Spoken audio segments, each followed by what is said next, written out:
Velkommen til Jarle Aabø. Så hyggelig å ha deg med i sending her i dag, Jarle. Tusen takk for at jeg får lov til å være med. Jeg kjenner jo ikke deg så veldig, veldig godt, men vi har jo hatt så vidt det noen sånne små følelser, ikke følelser, men følerier kanskje på Messenger. Og så leser jeg jo da innimellom, du dukker jo opp i min feed på Facebook, og jeg har jo skjønt at du en interessant person som jeg har lyst til å bli litt mer kjent med, og noe enklere måte å bli kjent på enn via dette teknologiske greiene vi driver med nå, funker bra for meg. Så takk for at jeg får lov å være med. Enig, takk i like måte. Jeg leser jo med glede denne bloggen din som du har på Facebooken, hvor du tar opp mange ulike ting og skråblikk på verden og Norge og politikk. Så det veldig mye interessant du kommer med der, så at jeg også ser frem til å snakke sammen med deg. Jeg tenkte først kanskje vi kan starte med å introdusere deg litt for mitt publikum, hvis det skulle være sånn at noen ikke kjenner til deg. Vil du beskrive litt hvem du og hva du har gjort i livet, hva du gjør i livet, og hva du opptatt av? Vet du hva, det livsfarlig å be meg om å gjøre det, for da har liksom hele sendingen gått til egen... Ja, men jeg langformat, så det går bra. Jeg jo det, ja. Jeg må jo begynne hvor jeg født da. Det jeg så stolt av. Jeg født i skyggen av Fredriksten festning på Halden sykehus, og jo erkehaldenser, for å si det rett ut. Noen har jo ment at ikke jeg kan kalle meg haldenser lenger siden jeg flyttet til Oslo i 1987, men de kan bare shut up, for å si det på en litt stygg måte. Men jeg har da ikke bodd i Halden siden 1987, denne vakre byen som har sørget for at ikke vi snakker svensk hele gjengen, og som den eneste by som nevnt i nasjonalsangen, og så kan jeg bare fortsette, men nå lar vi Halden ligge. Flyttet til Oslo, gikk på journalisteskolen, jobbet i NRK en stund, i Dagsnytt. Så ramlet jeg inn i Dagens Næringsliv og var politisk reporter og ble senere finansjournalist. Så jeg har jo fulgt valgkamper da, stort sett siden 1987, hvert eneste valg, enten som journalist eller som det jeg ble etter hvert, PR-rådgiver. Og PR-rådgiver har jeg vært nå i 25 år og har drevet eget firma som heter Aabø & Co. Jobber med store saker, mye kriser. Så tok jeg et sånt livsvalg her forleden, det vil si det var vel for 3 år siden, ganske nøyaktig. Ikke nøyaktig, for en måned. 14. august var det, for 3 år siden. Da fylte jeg 60 år. Og så var det en god venn av meg som sa, du Jarle, nå må du begynne å forberede deg for pensjonsalderen. Og jeg bare, hæ? Den lå liksom, hva det? En mystisk greie, pensjonsalderen.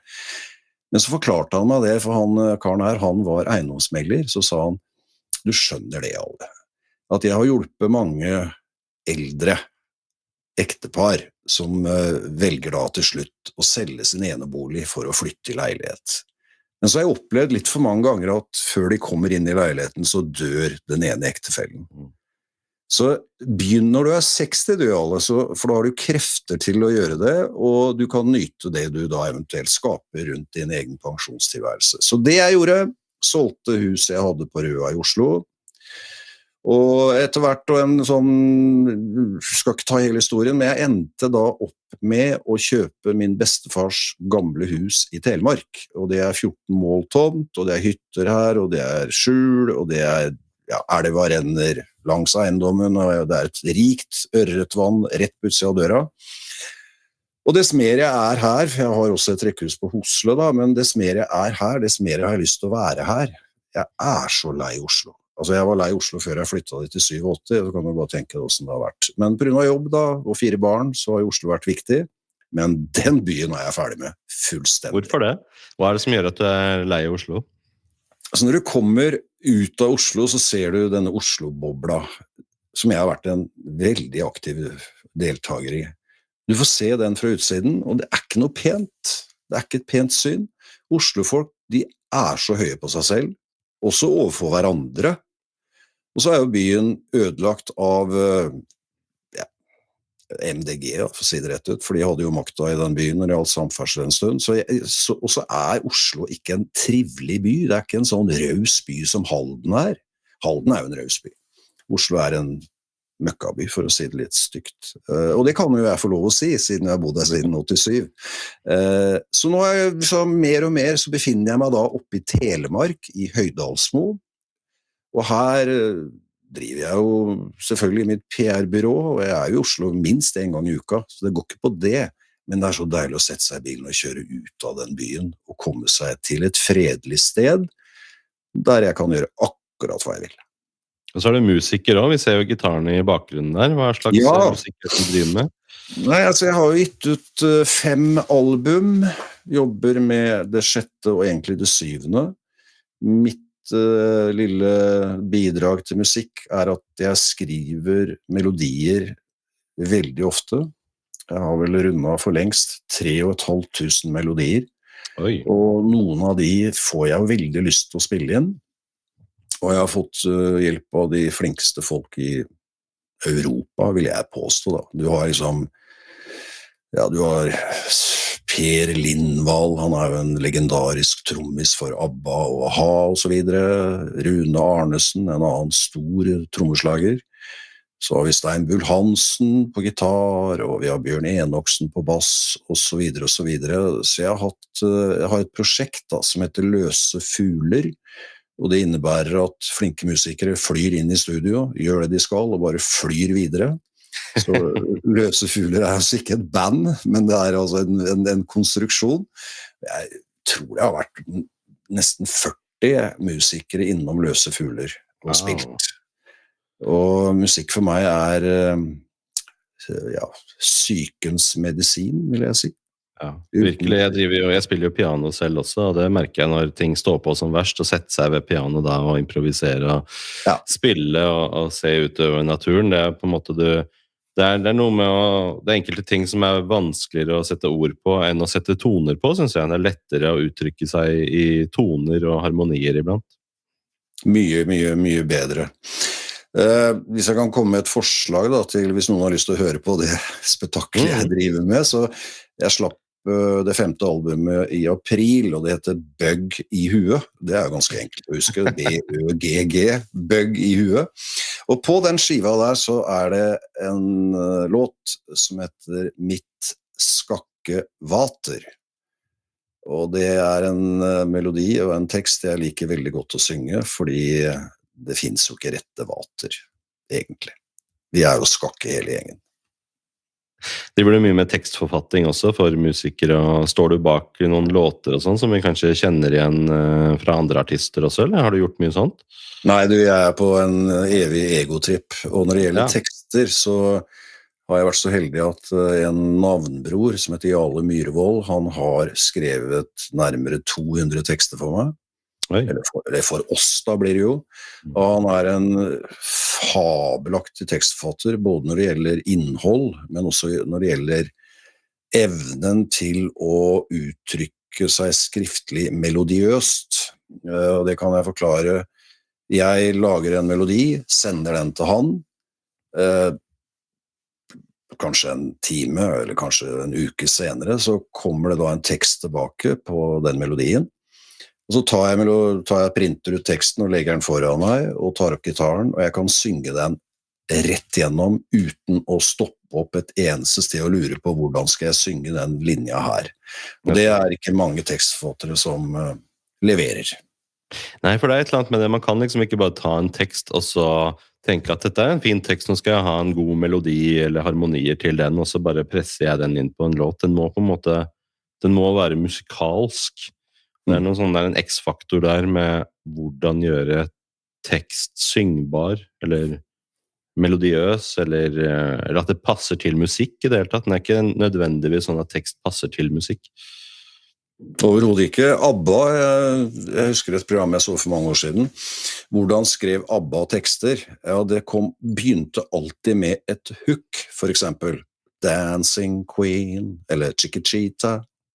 Og så tok de vare på det, og så skrev de en tekst rundt. Og når jeg lager melodier, så hender det at jeg også kommer med noen bevingede ord inn i melodien, og det ofte, så tar jo Jarle Myhrvold vare på kanskje den frasen, og bygger en tekst rundt den frasen. Det ofte, ikke det et fenomen ofte at mange som liker å være del i samfunnsdebatten, og tenkere og skribenter og sånn, ofte musikere også? Jeg tenker på store, altså vi har en veldig kjent norsk forfatter som heter Jo Nesbø. Han er jo også i et band og spiller, og er det ofte et fenomen at man ser den kombinasjonen? Du, det har jeg ikke tenkt et sekund på, men hvis vi tar utgangspunkt i at musikk handler om å være kreativ, så ligger det i kreativitetsordet så må det ligge et begrep, og det er ordet mot. Altså du må ha mot til å utøve din kreativitet. Når jeg startet å skrive blogger i januar, så hadde ikke jeg ytret meg offentlig på flere år, for jeg følte at det ble for mye hets og hat, rett og slett, og jeg gadd ikke mer. Så da skrev jeg jo var fast spaltist for Nettavisen, men etter hvert så skrudde jeg av hele det, så jeg gadd ikke mer. Og så satt jeg her i januar i år, og jeg hadde da lest en artikkel i en avis om hva er lykke. Og sånne artikler leser jeg vanligvis ikke, for det er jo bare vås. Men akkurat dette var ja, det var tull, vet du. Og lykke er å jogge før frokost, liksom. Nei, det er det ikke. Live, laugh, love. Ja, dette var da en bok som var skrevet av to japanere. Og det handlet om, kan du si, kollegaen til Sigmund Freud. En annen sånn psykiater på den tiden. Og Freud, han var jo opptatt av hvor slem mamma hadde vært mot deg, mens denne karen her, som jeg dessverre ikke husker navnet på akkurat nå, han var opptatt av fremover, altså hva skal komme. Og i den boken så var lykke definert som å ha mot. Og da tenkte jeg, nei, nå skal jeg begynne å skrive blogger, nå skal jeg begynne å ytre meg igjen, altså kronikker da, som man også kan kalle det. For jeg har mot til å gjøre det, men jeg har ikke brukt det motet. Fordi jeg blir ganske happy når jeg har skrevet en blogg. Min siste blogg er 296 nummer. Ja, nummer 296 siden januar. Den er veldig kort, og den har titlen 1,4 millioner kroner for en sittegruppe. Og så har jeg bare limt inn en mail jeg fikk fra Kulturetaten i Oslo, der de forteller at denne sittegruppen, som de da definerer som et kunstverk, har de betalt 1,4 millioner kroner for. Og det gjør meg lykkelig å fortelle leserne om dette vanvittige sløseri. Det er jo helt latterlig. Er det nå liksom kommunen skal bruke 1,4 millioner på et kunstverk da? Men det er jo en sittegruppe. Det er altså rett og slett noen benker og noen steiner og noe greier som er skrudd sammen. Det er veldig lett å bruke andres penger. Det er veldig lett. Det er lett det. Men tilbake til dette med lykke da, og kreativitet. Du må ha mot til å tørre å bruke kreativiteten din.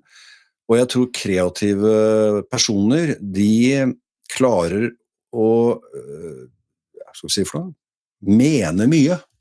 Fordi de er kreative. De sitter ikke med Excel-arket sitt og driver og roter med tall og statistikk og sånn. De er mer opptatt av å ytre seg og tenke fritt da. Tenke høyt. Ja, og ikke minst høyt, sånn som vi gjør nå i og for seg. Og hvis du da har mot til å åpne munnen, og du har mye inni deg når det gjelder det, det er samme som musikk og det. Altså i starten når jeg begynte å synge, altså første gangen jeg skulle synge, ha en konsert, så kastet jeg opp før jeg skulle opp på scenen. Så jeg måtte tvinge meg til å tørre å gjøre det etter hvert da. Men så fikk jeg mot da. Og mot er viktig, og kreativitet parret med mot, det kan få uante konsekvenser, for å si det rett ut. Ja, så tror jeg at hvis du er en kreativ person og ikke manifesterer ideene dine der ute, men bare gå med det i hodet, så tror jeg du blir deprimert etter hvert, fordi det er noe med at du er nødt til å få utløp for alle disse ideene og tankene og sånn. Men hvem er du forresten? Altså, jeg har jo faktisk ikke gjort noe annet enn å stille opp her da. Og du er jøde, er du ikke det? Jo, stemmer det. Sånn at jeg er hva de kaller, kan du si, en 8. oktober-jøde. Det er blitt et fenomen det nå etter 7. oktober 2023 i Israel, da Israel opplevde sin verste massakre på jøder siden holocaust.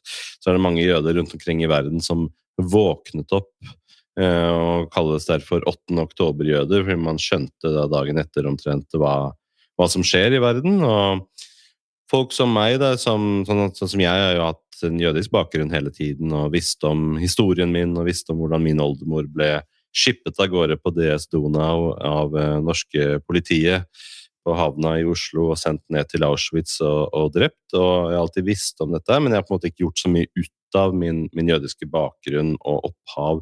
Jeg har liksom ikke kultivert den på noen særlig måte, det er hverken religiøst eller kulturelt, men da fikk en oppvåkning etter 7. oktober og skjønte at hvis jeg hadde vært i Israel, ja, men det hadde jo vært meg. Det hadde jo vært jeg som ble drept der hvis jeg var i de kibbutzene eller sto overfor Hamas eller tilsvarende, så hadde det vært meg, og jeg følte det som det var min egen familie som ble slaktet ned, selv om jeg aldri har møtt disse menneskene som bodde i disse kibbutzene eller på denne Nova-festivalen hvor så mange mennesker ble drept på musikkfestival. Og det var det mange andre som følte på også, ikke sant? At det selv om du ikke har møtt dem før, så føles det som din egen familie som blir slaktet ned, og etter det så har jeg våknet mye mer opp til min jødiske identitet og blitt mye mer nysgjerrig på det og begynt å dyrke det mye mer og blitt kjent med veldig mange jøder i Norge og også begynt å stå veldig opp for dette for jødene i Norge, men også mot denne økende antisemittismen som vi ser, denne svartmalingen av Israel, denne demoniseringen som jeg og mange andre også synes at vi ser i mediene, denne skjevheten i dekningen. Men at det på en måte kortversjonen av hvordan jeg kom ut av det jødiske skapet, kan du si. På en skala fra 0 til 10, hvor kjipt det å være jøde i Norge i dag? Ja, det vel en 9 pluss rundt der, fordi men du kan si det er begge deler samtidig, ikke sant? Den der svartmalingen og demoniseringen, den helt forferdelige antisemittismen ekstremt mye høyere nå enn før, og det veldig mange som ikke tør å si at de jøde, det mange som ikke tør å bære denne Davidstjernen som jeg har på meg her. Samtidig på den andre siden så opplever jeg masse støtte, jeg får jo daglige meldinger hele tiden, og tusen takk for at du står opp, og tusen takk for jobben du gjør, og jeg får veldig mye støtte, og veldig mye positivt også, sånn at det jo tveget sverd. Men det ikke noe tvil om at dette den vanskeligste tiden for jøder i Norge etter andre verdenskrig, det som vi har i Norge i 2025. Hvem det konkret som hater jødene mest i Norge?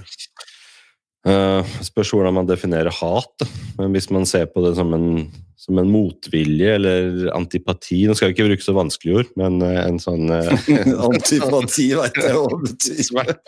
Sverting da, en sånn motvilje og sverting. Men hva heter skurkene da? Skurkene heter spørs hvilket nivå vi skal legge oss på. Jeg kan ta de forskjellige nivåene da. På et mer sånn abstrakt nivå så jo skurkene mangel på kunnskap.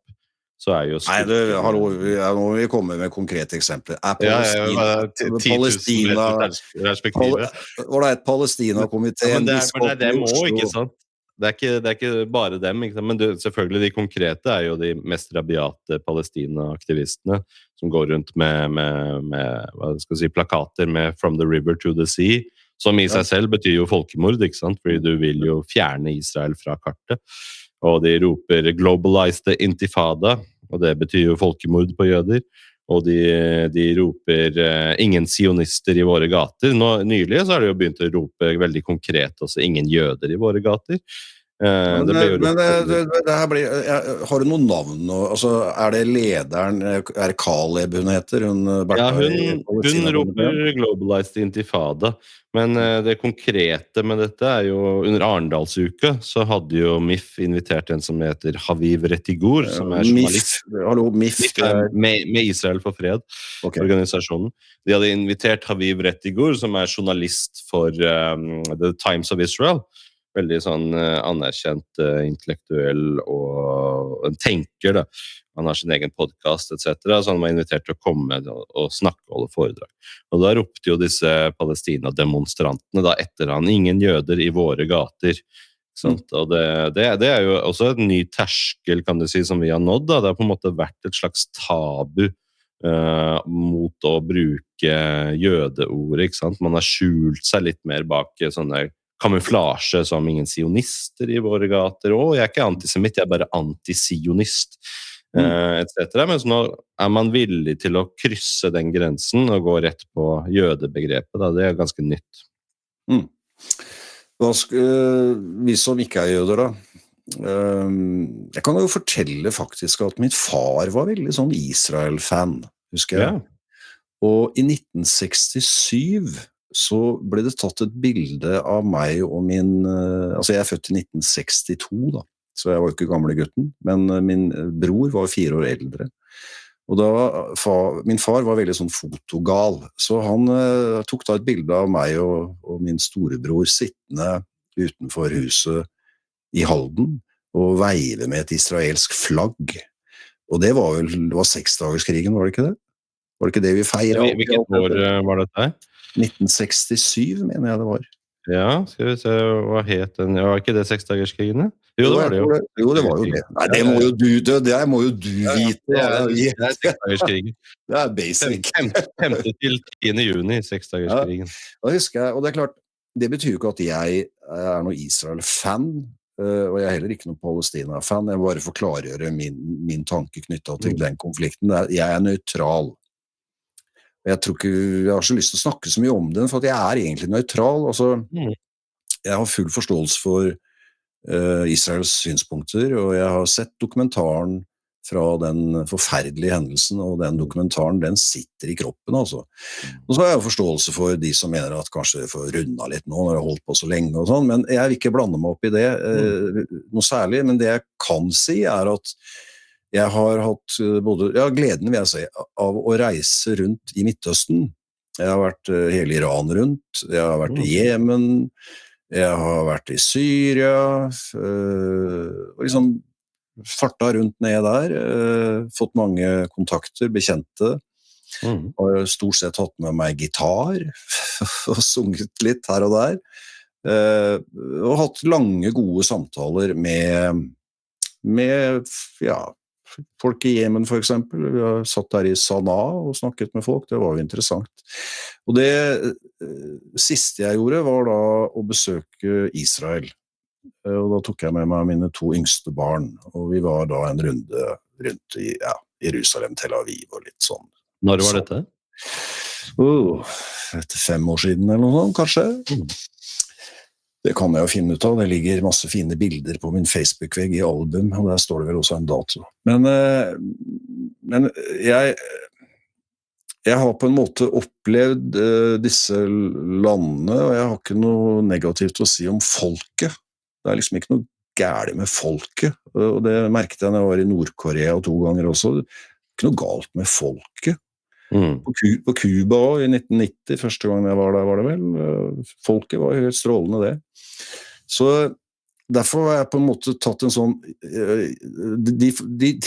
de som skal vi si for noe Palestina-komiteen får nå bare holde på. Det de holder på med synes jeg tarvelig. De vil ikke engang fortelle meg de vil ikke engang gi meg årsregnskapet. Jeg hadde tenkt å skrive om Palestina-komiteens økonomiske ressurser, og jeg ble lovt, fikk et løfte på SMS om at jo da, det regnskapet skulle jeg få, men det har jeg aldri fått. Hvorfor er jeg opptatt av regnskap? Jo, for jeg har jobbet som finansjournalist i Dagens Næringsliv, og penger er lik makt, og hvordan de bruker pengene forteller mye om hvilken moral og kultur organisasjonen har. Så derimot Antirasistisk Senter, de har jo offentliggjort sitt regnskap om ikke annet, og de går jo med svære underskudd, men det gjør jo ikke så mye, for de får jo bare fylt opp kassa fra stat og hyggelige venner sikkert. Men jeg liker å følge pengene da. Men det som bekymrer meg, og det som jeg har sett så tydelig, blant annet når jeg er i Oslo, det er denne råbarkede aktivismen mot Israel. Den synes jeg er drøy, altså. Jeg synes den er veldig, og så synes jeg den er litt farlig, fordi jeg leser jo plakater om at ingen IDF-soldater får lov å spise på Habibi, som jeg har spist mange ganger. Og jeg ringer til han som driver den Habibi, og han sier at nei, han vil ikke ta ned den plakaten, selv om det er ikke han som har hengt den opp. Men han vil ikke rett og slett servere mat til alle som kommer. Han har liksom segregert restauranten sin på en måte. Og jeg liker ikke den type utvikling i et demokrati som Norge, da. Forklarte han hvorfor? Fordi han mener det er folkemord, og han ikke serverer mat til folk som driver med folkemord. Det kan jeg jo i og for seg forstå, det ikke det, men så jo spørsmålet da han, stakkaren som kommer inn døra da, og har lyst til å spise mese, har han noe med det folkemordet å gjøre egentlig? En 25 år gammel fyr som har nettopp avgjort, eller blitt ferdig med militæret da, så jeg synes det åpner for mange dilemmaer, og han var jo enig i det Mohammed også, at det mange dilemmaer, men nei, han vil ikke servere mat. Og jeg mener, når vi kommer så langt, altså polarisering, det ordet jo ikke dekkende. Jeg synes Hvilket ord skal vi bruke, tenker du? Hva riktig ord egentlig på den tilstanden vi ser nå? Nei, det jo hva skal vi bruke? Rasisme jo et ord vi kunne kanskje ha dratt inn her. Og segregering et bra ord. Ja, men det også litt sånn segregering. Jeg tror ikke alle folk har noe særlig forhold til det. Men, rasisme? Jeg synes det rasistisk å nekte folk, men det ikke helt riktig definert, for rasisme handler jo om noe annet. Men jeg liker ikke den utviklingen som vi ser, og jeg heier også ikke hverken på det ene eller det andre. Jeg prøver å stå midt i og se på det, men jeg ser jo at politikere nører opp under dette. Ja. Særlig på venstresiden, så nører de opp, de drar liksom strikken, den ryker ikke, men så det da en annen som tar tak i den strikken og drar den enda lenger, fordi den strikken begynt dratt av makta, altså på venstresiden, særlig i norsk politikk. Men nå snakker vi oss kanskje litt ut på jordet her, så vi får komme oss tilbake til valgkampen, tror jeg, Bekke. Ja, men dette jo veldig relevant for valgkampen, fordi det nettopp dette her med hvordan partiene i Norge bruker dette temaet her i valgkampen, og jeg føler jo at hvis man skal se på hvor mye vi snakker om Gaza, så jo det omtrent blitt tilsvarende en norsk kommune på en måte, hvis vi skal se på hvor opptatt politikerne av det spørsmålet, og jeg synes det noe sånn merkelig også og påfallende med hvordan man benytter seg av Gaza for å score politisk poeng, på en måte slå politisk mynt på det, og jeg vet ikke om det engang ektefølt, ikke sant, versus om de ser dette befolkningen opptatt av, her det muligheter for å score velgere, og hvis man gjør det da, så jo det i hvert fall det noe sånn dystert over det da, å bruke sivile lidelser på den måten til å få velgere. Altså, hvis vi la oss tenke litt valgkamp, så skal jeg gjerne komme tilbake til, for jeg skrev en blogg om det temaet du inne på, men la oss begynne litt sånn overordnet da. Jeg synes denne valgkampen har vært fryktelig kjedelig. Den har vært opptatt av det uviktige. Vi kan starte med denne runden med Erna og Sylvi og statsminister. Det har de snakket om siden i mai, og norsk presse har vært utrolig ivrig på å skrive om statsministerposisjoner på høyresiden. Det jo helt uviktig. Når det ligger en eldre på et sykehjem og ikke har fått skiftet bleie på 2 dager, så blir jo dette svært uviktig. Og det skjer jo. Det ligger jo folk på sykehjem nå med dårlig stell, akkurat nå mens vi snakker. Og da blir på en måte statsministerspørsmålet totalt så uvesentlig.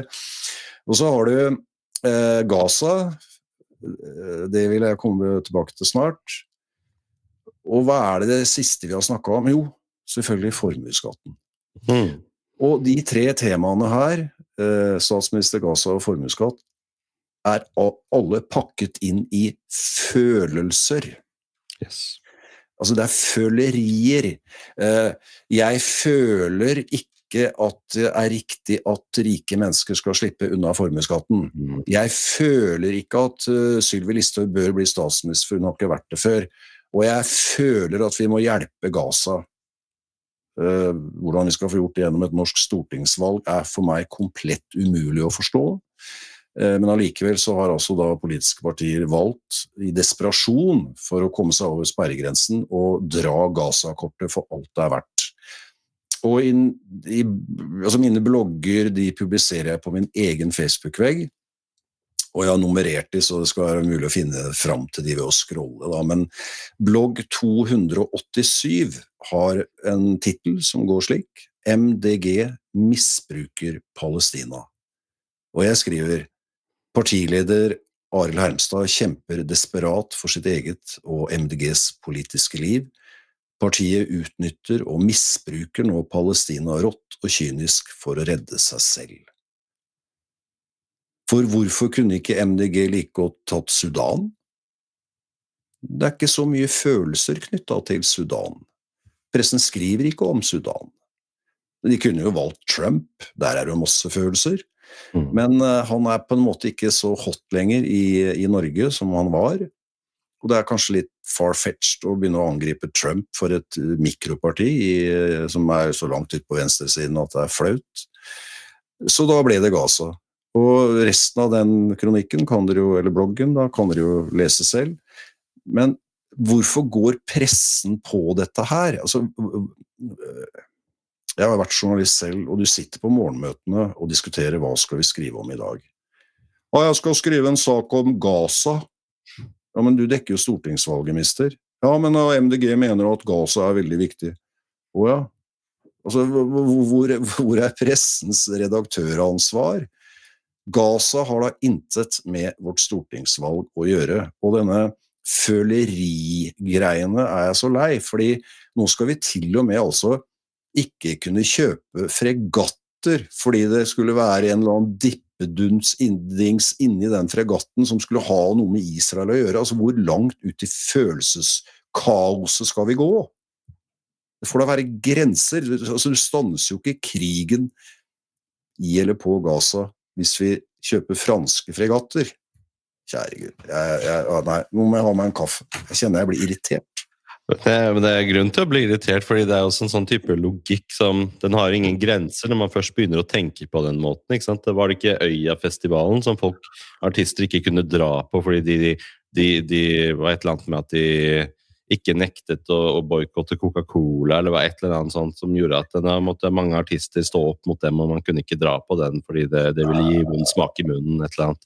Ja, det var vel noe på eiersiden. Det var noen eiere baki der som hadde visst nok noen koblinger til et eller annet på Vestbredden. Det også, ikke sant? Altså, har det blitt, altså, israelske produkter blitt å regne som spedalskhet? Ja. Altså Rødt, eller SV, eller Palestina-komiteen, eller halvparten av LO, de vil jo boykotte hele Israel, altså fullstendig. Ja, ok, gjør det da. Så får se hvordan det går. Hvor rettferdig det? Så jeg synes på en måte at norske politikere gjør konflikten i Midtøsten mye verre i Norge enn det den burde ha vært i Norge.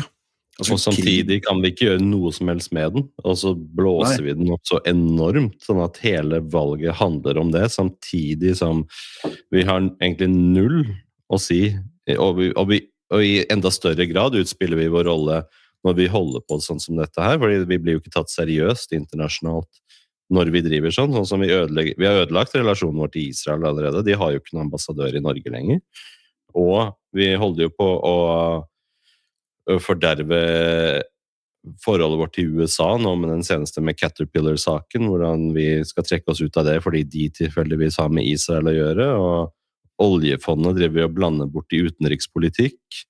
Og dette her gjelder jo alt som Norge og myndighetene driver med, sånn at det virker som det en sånn forgiftning som skjer, som giften bare sprer seg utover i ulike deler av samfunnet vårt, og det noe sånn veldig irrasjonelt med det også, fordi man stopper ikke opp og hører på rasjonelle argumenter. Det ser vi jo i mediene spesielt, og det greit nok hvis de hadde lyst til å skrive om det. Altså mediene og journalister skal jo skrive om sivile lidelser, det en viktig arbeid for pressen å gjøre. Men når vi ser samtidig at de ikke stopper opp og lytter til rasjonelle argumenter, eller ønsker balanse i sakene, eller går inn for å dementere når de åpenbart har tråkket feil og rapportert feil.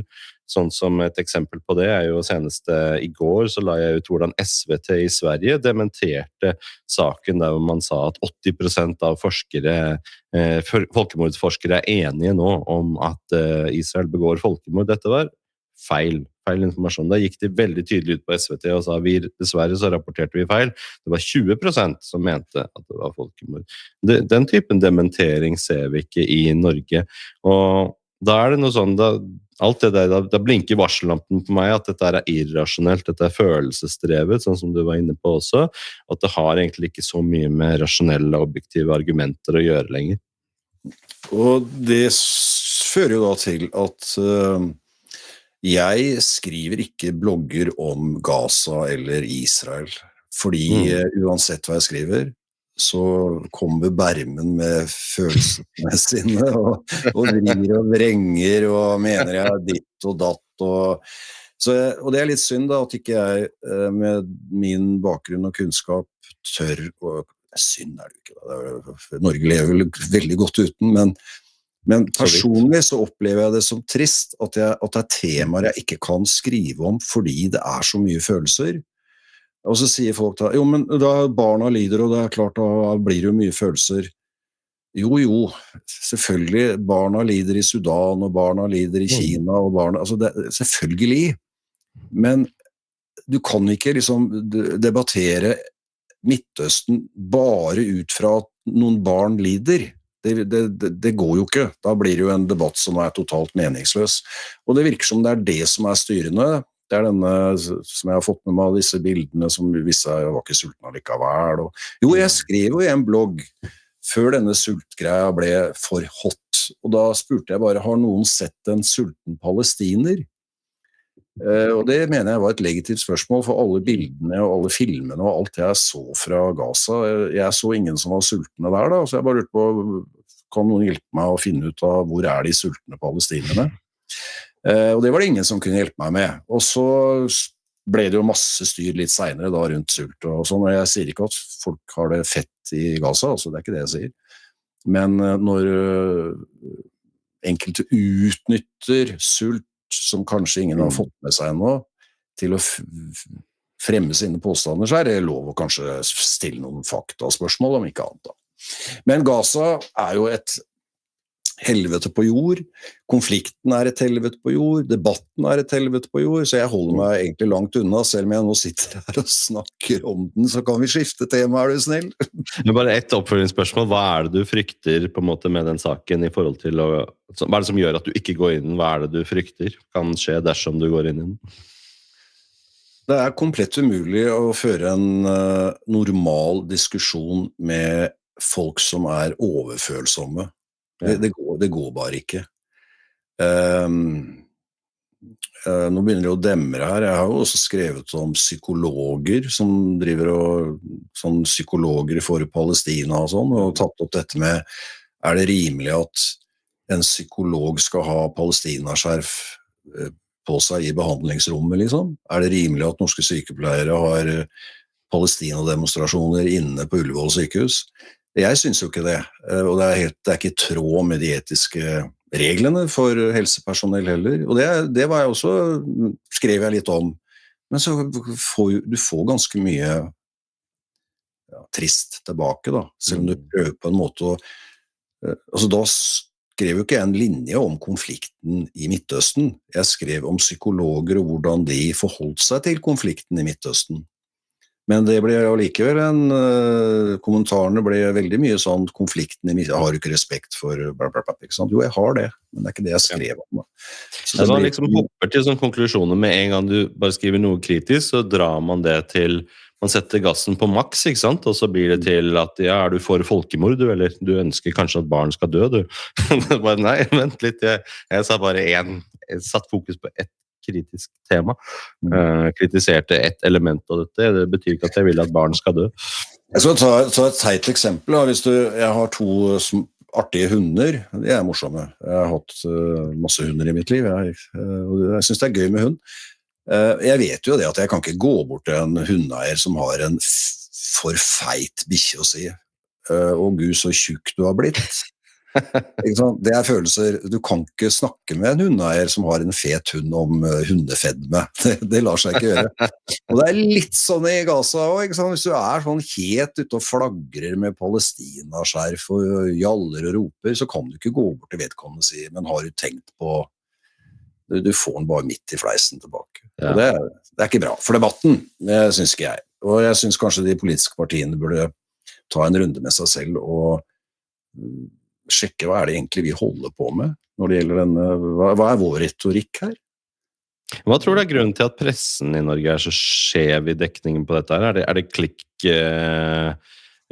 baiting på en måte? De opptatt av vi kan få mest mulig annonsepenger hvis vi bare skriver mest mulig polariserende og polemisk om dette her? Da klikker folk sånn at det gir oss penger i kassa, så jeg ikke så nøye med det der balanse og journalistisk integritet og alt det der fine ord og uttrykk. Men la oss få inn mest mulig penger, så da bare skriver vi det vi vet folk klikker mest på. Det liksom? Det derfor? Man så kynisk? Eller hva tror du det som skjer? Eller journalisten også liksom ideologisk og følelsesmessig involvert og har mistet den profesjonelle distansen? Da jeg begynte å jobbe i Dagsnytt i 1987, så var Palestina hurra, hurra. Norske journalister, altså 3/4 stemmer på venstresiden, og Palestina har alltid hatt en høy standing blant norske journalister. Man kan jo undres på hvorfor at det har blitt slik, og det vet jeg egentlig ikke, men norske journalister, de elsker palestinere, de elsker å skrive om disse undertrykte palestinerne som har denne fæle Israels djevelskap over seg hele tiden. Og de har tatt så soleklart parti med palestinerne. Så står det jo da i Vær varsom-plakaten, hvis vi skal dra den så langt, da, at pressen skal ta de svakes parti. Men jeg synes det blir på en måte litt om det gjelder da palestinere, jeg tror ikke de tenkte på palestinere når de skrev den Vær varsom-plakaten, de tenkte vel på den forbrukeren som hadde blitt rundlurt av Elkjøp, kanskje, hvis du skjønner. Men det ligger altså en sånn forkjærlighet og en veldig sånn support mot det palestinske folk. Og når du da har support for noe, så ender man jo fort med å ha motstand mot noe annet, og det jo da Israel da. Og jeg har jo fulgt med på disse NRK-korrespondentene som har dekket Midtøsten siden 1987, og de prøver jo å balansere, det gjør de jo, men alle skjønner jo hva de mener. Det jo ingen tvil om hva de mener. Og sånn har det blitt bare. Det bare blitt sånn, og det har noe med ideologi å gjøre, det har noe med politikk å gjøre. Og rent journalistisk så har de jo begynt å intervjue hverandre også, altså dette vår korrespondent i Midtøsten, så intervjuer man den som en kilde på en måte for meninger, og det på en måte blitt et sånt ekkokammer der, en sånn mye sånn sirkelkildebruk, at man bare bruker hverandre, altså holder man seg i sin egen lille NRK-boble eller VG-boble, og så det på en måte nok å bare lytte til hva sine kolleger sier. Det blir jo litt som jeg fulgte valgkampen til Trump, eller hvis ikke valgkampen til Trump, jeg fulgte den amerikanske valgkampen til Kamala Harris, Biden og Trump. Veldig tett fra sekund til sekund. For å si det nesten så gærent var det. Altså det var, min kone lurte på når valget var en dag, for hun sa jeg våknet til Trump og sovnet til Trump. Og det klart, da har jo jeg et litt sånn manisk problem kanskje, men jeg vil følge den for en gangs skyld for å lære om valgkamper. Og det som var gjennomgangsmelodien der var jo at Trump sa noe som jeg da hørte live, som ble fortolket av en amerikansk avis til det stikk motsatt av det han egentlig sa, og som endte på forsida i VG. For det var politisk korrekt å ta Trump, ikke sant? Jeg ikke noe Trump-tilhenger, altså, men jeg må jo bare noen ganger smile av hvor forvridd det han sa ble i den etablerte medier da. Og så sitter da VG og plukker saker fra New York Times eller CNN eller hvor det kommer fra, Helt usensurert, gjør ingen egen tankekraft, bare klipp og lim og smell det på. Jeg synes det mest absurde i valgkampen, det var liksom, det mulig? Altså, Trump hadde da leid Madison Square Garden for å ha et folkemøte, noe demokrater har hatt mange ganger, og så videre, så videre. Da var det liksom etablerte medier i USA og redaktørstyrte sådanne, så kom jo det til Norge til slutt da. De hadde da funnet ut at amerikanske nazister hadde hatt et møte der i 1939, og dermed var det en bekreftelse på at Trump var en fascist. Og de kjørte bilder av de møtene fra 1939, og nå skal Trump inn i samme arena, eller det var jo ikke akkurat den samme, da, men samme navnet. Da tenker jeg, hvor gæren skal det bli, altså? Det jo helt absurd. Det helt absurd. Og sånn blir det når man liksom leter etter å få bekreftet myter, eller rykter, eller oppfattelser, så vrir man, og man tar tak i en sånn bitteliten flik, og så blir det på en måte en sannhet. Og det liker jeg ikke. Men sier dette noe om vårt norske samfunn også? For det jeg prøvde å tenke på i de siste par årene med hva det som avviker på en måte i vårt norske samfunn fra andre samfunn, sånn som Danmark og Sverige, da, som jo ganske nærliggende å sammenligne oss med. Og hvorfor vi så annerledes på mange av disse tingene her? Jeg lurer på om det et veldig konformt samfunn, at vi veldig sånn, vi nødt til å ha den riktige meningen, vi må gå i takt, vi være, vi får en trygghetsfølelse av å ha den korrekte meningen. Vi blitt et veldig politisk korrekt land, hvor det farlig å tenke annerledes, tenke selv, eller å ha meninger som avviker fra det andre har? Ja, det må nesten du svare på, for jeg føler ikke at ja, altså, det klart når jeg skriver mine blogger, så jeg ganske hard i nypa, jeg veldig tydelig i språket, og jeg kaller en spade for en spade, som vi gjerne sier, og jeg vet jo at det irriterer mange, men jeg kan jo ikke bry meg om det. Nei. Men som sagt, jeg holdt kjeft i 5-6 år, nettopp fordi jeg følte at det jeg mente ville skape såpass mye vrangforestillinger hos folk, fordi at jeg kan ikke tenke meg noe særlig verre enn å bli tillagt meninger og holdninger jeg ikke har. Det liker jeg svært dårlig. Og det en sånn dårlig hersketeknikk. I stedet for å diskutere det jeg skriver, så det sånn personangrep, der de mener at jeg mener det. Jeg har aldri ment det, jeg har ikke sagt det, jeg har ikke tenkt tanken engang. Og så blir jo debatten helt absurd. Og når jeg startet denne serien da, med disse bloggene, snart rundt 300, så bestemte jeg meg for at jeg skulle blokkere alle ufine Facebook-brukere. Altså, ikke noe sånn, kan du la være å skrive? Nei, blokker og slett og bli ferdig med det. Og jeg har lang erfaring fra Facebook når det gjelder å drive grupper og sånn. Og jeg så jo for meg at her kommer jeg til å måtte blokkere 1000 kanskje, 2000 kanskje. Men altså, så vidt hvis jeg husker et feil, så har jeg blokkert 15 personer. Og jeg har et par millioner visninger hver måned. Og den mest leste bloggen har rundt 650 000. Og av de 15 så det 11 journalister og redaktører. Det synes jeg også er veldig fryktelig interessant poeng. Altså, norsk presse oppfører seg som svin på Facebook. Det kan du skrive en blogg om, da, om denne statistikken. Det har jeg jo gjort for lengst, Beckheim. Det har jeg gjort. Men det du sa om det med mot, som vi snakket om innledningsvis, det sier jo noe også kanskje om samfunnet vårt, at det krever mot å ha meninger som ikke alle andre har, og at det litt skummelt liksom, å komme frem og så si at hei, jeg en som tenker annerledes, jeg mener ikke det. Jeg liker ikke, hei, jeg en som tenker annerledes, det feil, det feil ord. Hei, jeg en som tenker. Det sant. Jeg tenker da vel ikke annerledes, selv om jeg mener at MDG misbruker Gaza til sin fordel. Det ikke noe annerledes tenking det. Jeg tenker. Og en ting jeg har lyst til å nevne da, jo at noe av det som gjorde at jeg kunne la mitt mot forløses, at jeg skal ikke søke jobb igjen. ikke sant? Jeg driver eget PR-byrå.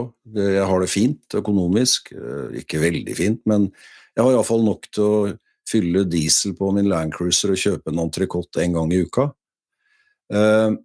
Og det en tilstand jeg kommer til å ha resten av livet.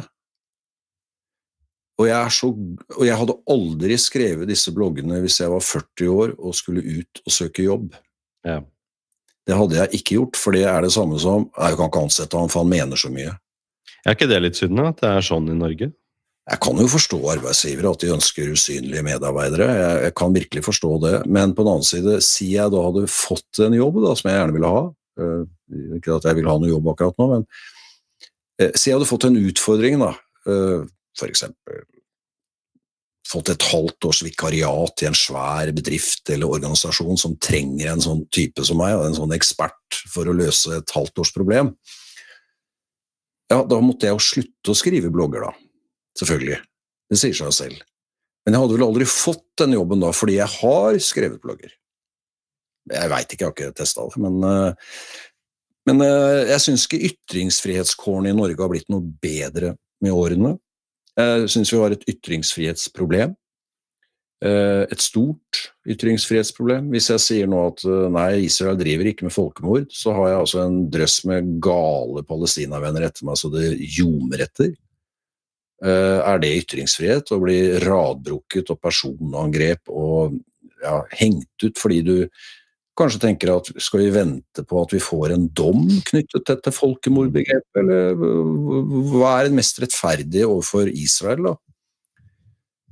Ikke vet jeg, men det noe med ytringsfrihetsrommet, altså det har blitt for lavt, taket for lavt. Jeg skulle jo skrive en blogg om Støre og Jøtulovner, og jeg forsvarte jo Støre i den bloggen, for jeg synes liksom kildegrunnlaget og dokumentasjonen for en del av de påstandene som kanskje kom i den der boka, da, som forløste en ny runde med Jøtul og Støre-familien og Gar-familien, da, som det egentlig den var litt tynn da. Så jeg indirekte, eller kanskje også halvveis direkte, så forsvarte jeg Støre, og liksom, det der kunne han sluppe, komme opp med noe mer alvorlig enn det der da. Og så hadde jeg jo lyst til å illustrere den saken med et bilde, så jeg tok et lovlig bilde av Støre, og så satte jeg på en liten Hitlerbart, en liten beskjeden en. Du verden når folk klikket i vinkel. Hallo, ytringsfrihet, finnes det? Og det var ikke måte på hvor slem jeg var, og det var helt forferdelig menneske jeg var, ondsinnet jævel. Og så la jeg ut da et bilde av Donald Trump da, og spurte om får du de samme følelsene av dette bildet som The Independent har publisert, med hakekors og Trump og Hitlerbart. Altså, Independent har altså ytringsfrihet, og det ikke bare Independent, jeg vet ikke hvor mange tusen bilder det finnes av Trump med Hitlerbart, og så skal ikke jeg kunne få lov til litt sarkastisk, litt humor. Alle skjønner jo at Støre jo selvfølgelig ikke noen nazist, han ligner jo ikke på Hitler engang, men for å understreke et poeng om at Støre har nå nok en gang viklet seg inn i en nazisuppe via en ny bok som har kommet, og det mente jeg da var litt urettferdig for Støres del. Men nei da, det var ikke snakk om å lese bloggen min engang, det var bare å kjøre på grunn av det bildet. Selv min mor ringte og lurte på om jeg kunne ta bort det bildet. Så da tenkte jeg, ja, mutteren sier det på snart 93, da bør jeg vel kanskje gjøre det. Men så, det lakmustesten, hvis moren ringer, det terskel. Ja, men så sa jeg til mamma da, men mamma sa jeg forsvarer jo Støre. Og gjør du? Ja, men da det greit, da var det greit. Okay. Da var det greit.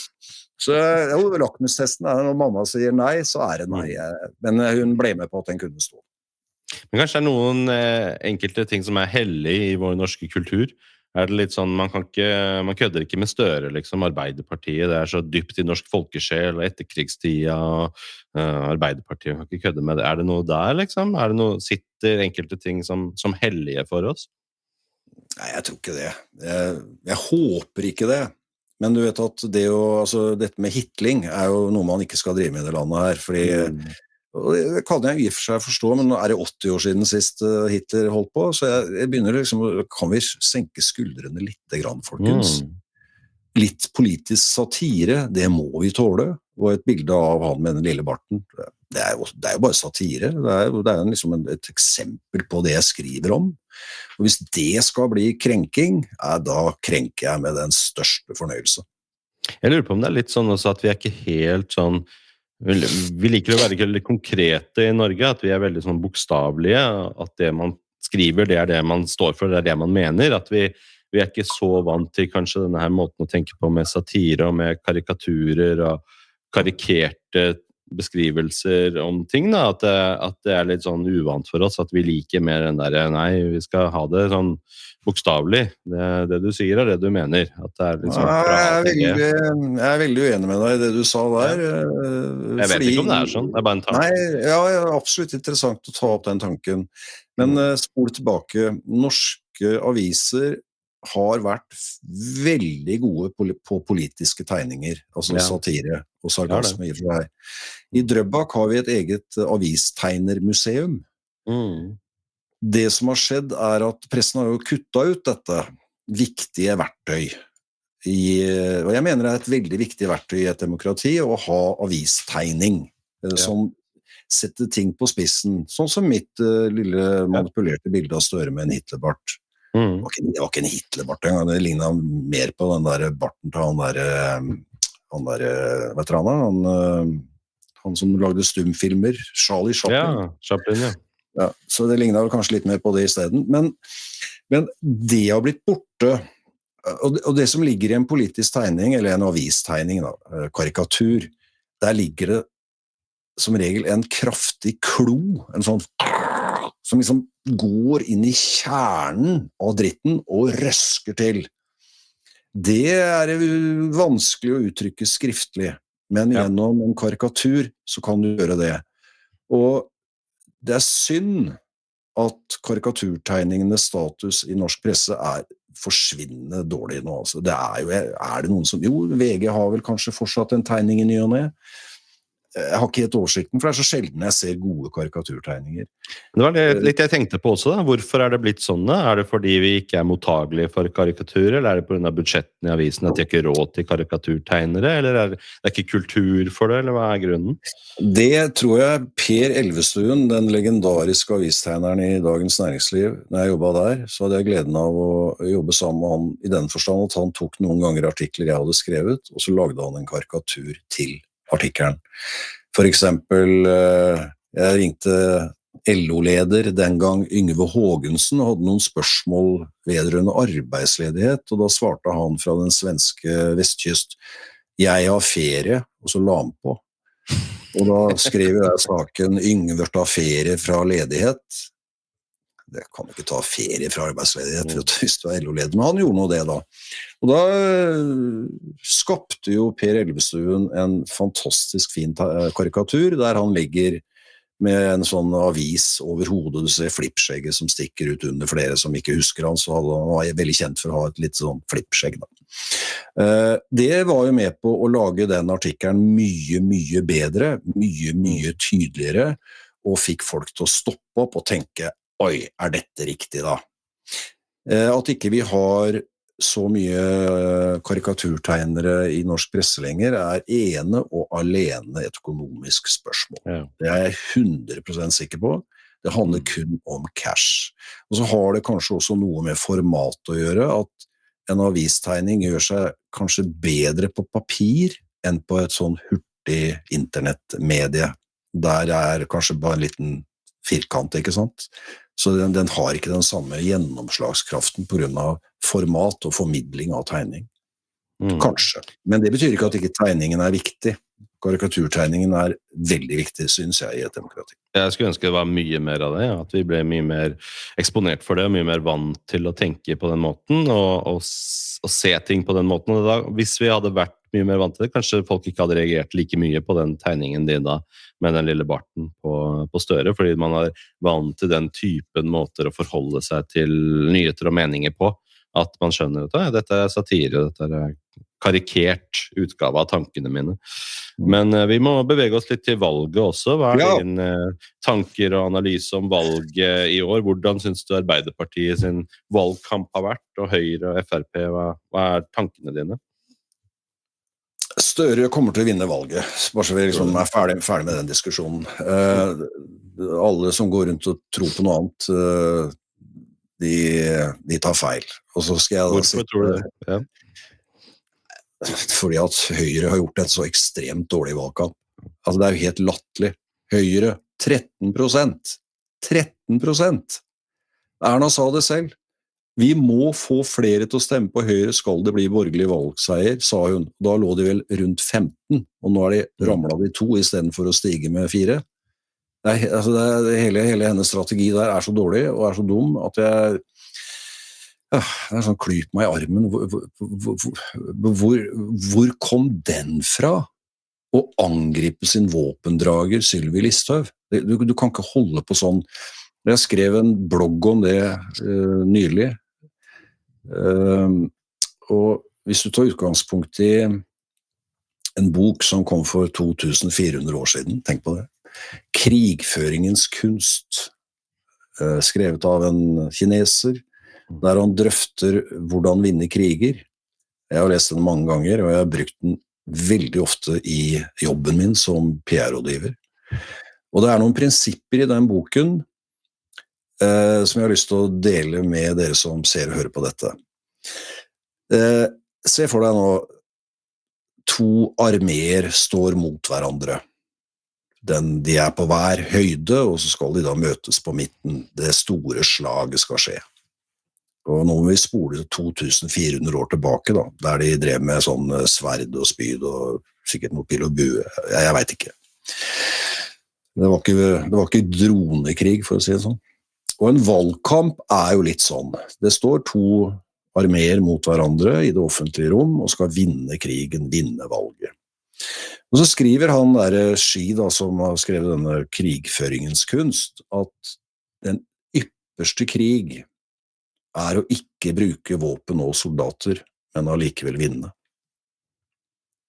Og hvordan kan man få til det? Hvordan kan man vinne en krig uten å krige rent fysisk, da?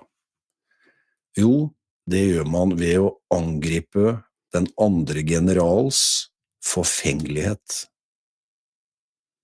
Det kan man gjøre ved å rope over dalføret, du en dust, liksom. Tror kanskje ikke det ville skapt så veldig reaksjon, akkurat det uttrykket der, men poenget at hvis en motstander angriper forfengeligheten, da skjer det noe oppi den andre, altså den som blir angrepets hode, det skjer noe der da. Og det som regel skjer at vedkommende klikker. Hvis jeg kan få lov å ta noen helt absurde sammenligninger. Gjør det. Du har kjøpt deg en svær bobil til 7 millioner.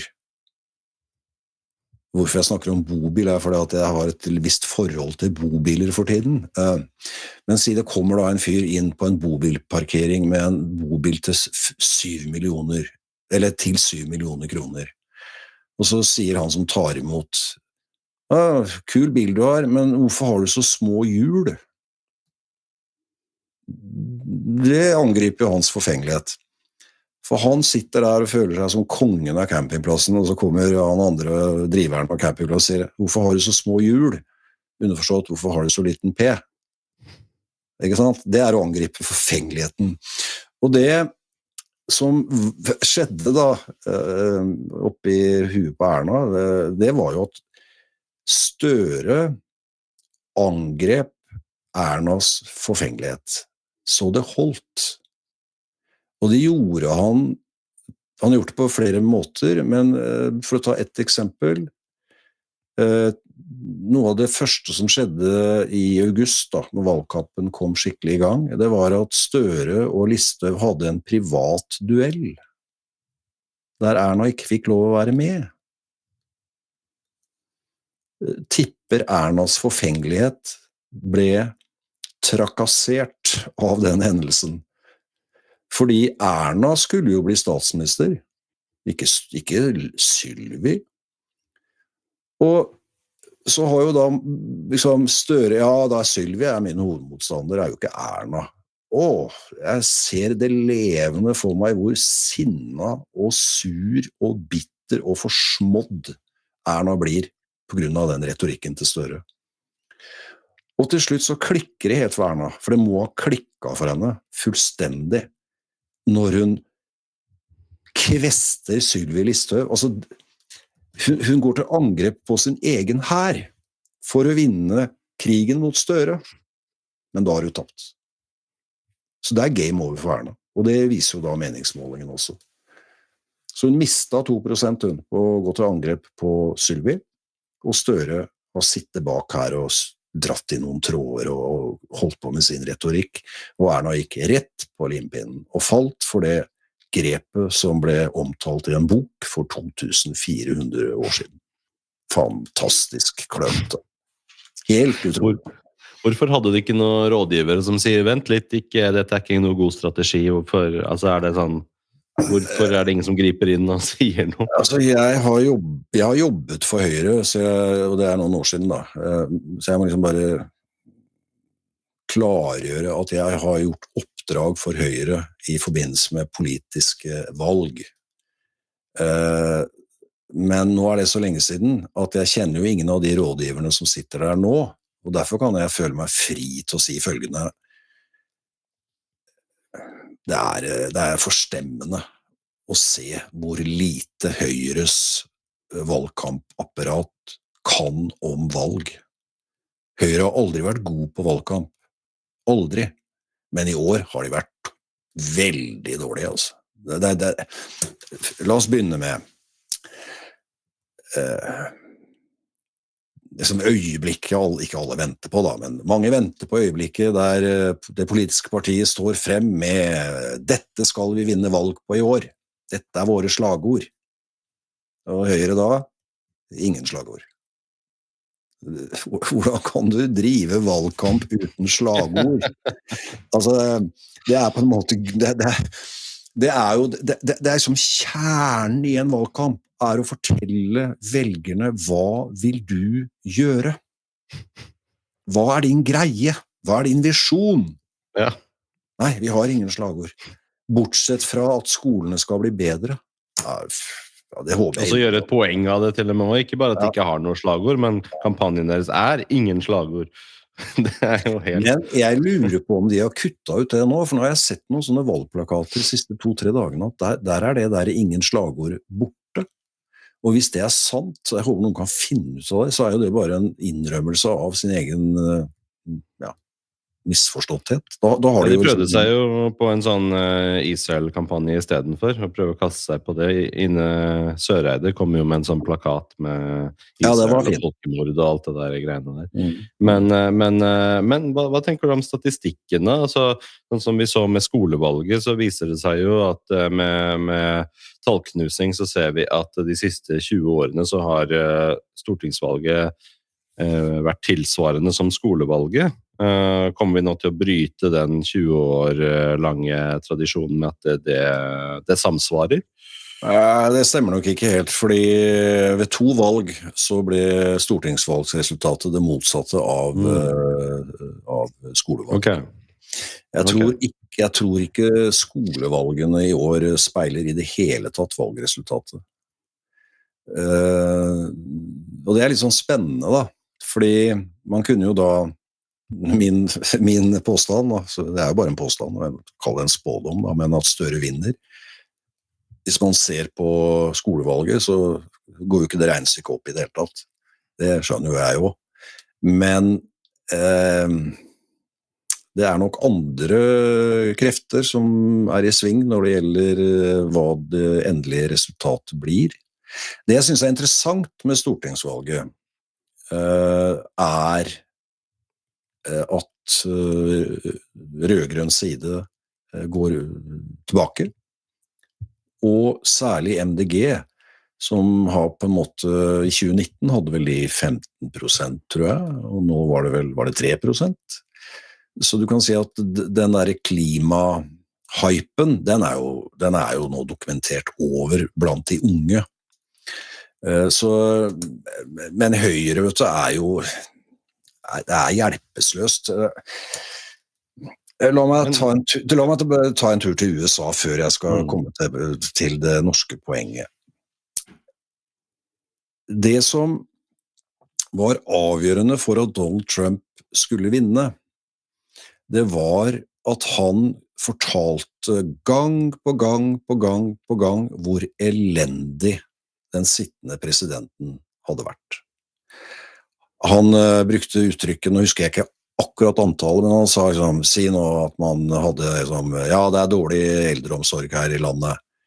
Ja, nå har du sittet som president i over 1000 dager, så hvorfor har ikke du gjort noe med det? Ikke sant? Så kommer da det store øyeblikket i valgkampen, i hvert fall for meg, det når Kamala Harris sitter i et TV-studio, og så får hun spørsmålet fra Fox News, var det vel? Det noe du kunne tenkt deg gjort annerledes, Kamala Harris, som visepresident? Og så svarer hun, nei, ikke noe jeg kan komme på. Altså, nothing that comes to mind. Og det klart. Jeg forstår ikke hvorfor ikke Høyre har plaget Jonas Gahr Støre hver eneste dag med sin elendige politikk. Altså, det legitimt å mene at Jonas Gahr Støre har levert dårlig politikk. Så kan man jo mene at ja, men den bra nok, så jeg stemmer på han en gang til. Men for Høyre så det jo bare ett alternativ, og det å gruse den politikken så mye som mulig, fordi han ansvarlig for det som per def Norge. Matpriser og rente, bør ikke ramse opp alt sammen. Sylvi har kjørt det budskapet, men ikke Erna Solberg. Hun har liksom bare... Altså, og der noe som problemet til Høyre, at jeg kaller det den der allmenne dannelse. Altså, Høyre skal være så dannet. Ja. Men du kan ikke drive en valgkamp lik krig gjennom en dannet attitude. Du må jo få frem skillelinjene, forskjellene, og du må jo henge bjella på katten. Støre ikke en bra statsminister. Du kan si hva du vil, men se på resultatene, se på fruktene av hans arbeid, som så ikke det i Bibelen da? Ved deres frukter skal du kjenne dem. Ja, det ikke sant? Jeg har jo lest Bibelen 3 ganger, så det hender det dukker opp et vers her og der. Men jeg tenkte på med Sylvi, altså FrPs fremgang da, kan det hjelpe?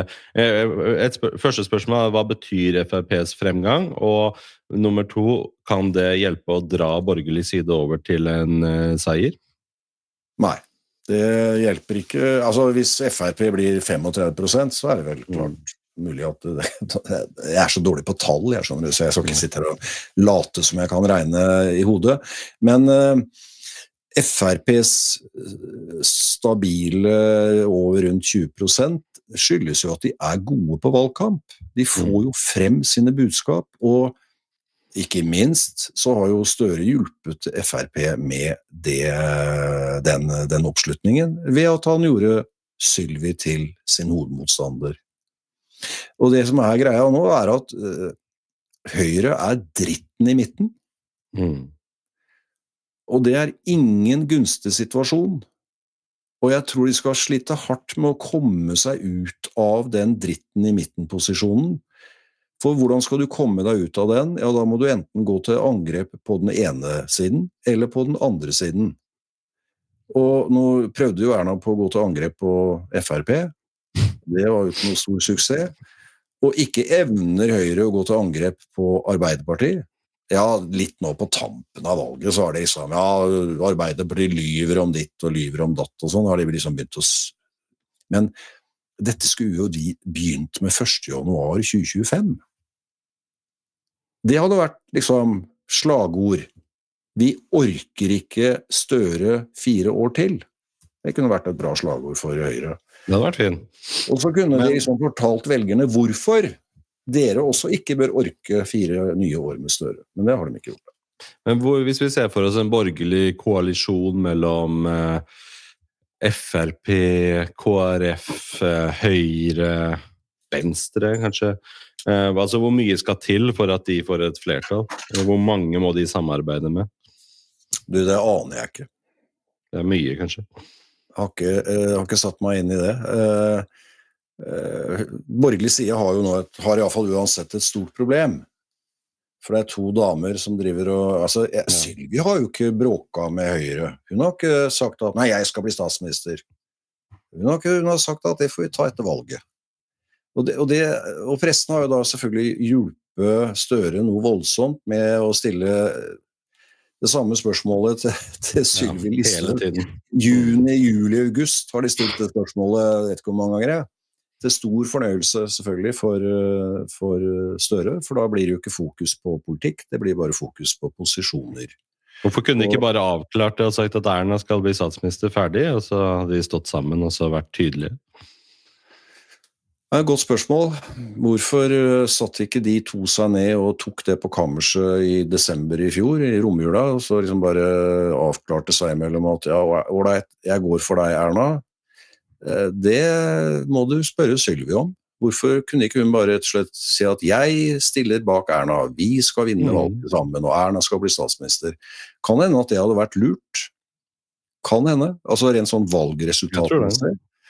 Men hva grunnene er for at de makt, det handler jo om makt. Ego og makt.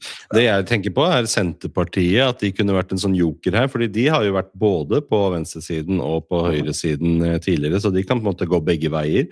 Og hvis Senterpartiet hadde kommet frem nå og sagt at vi hopper over til borgerlig side, og vi vil danne regjering sammen med KrF og Høyre og FrP.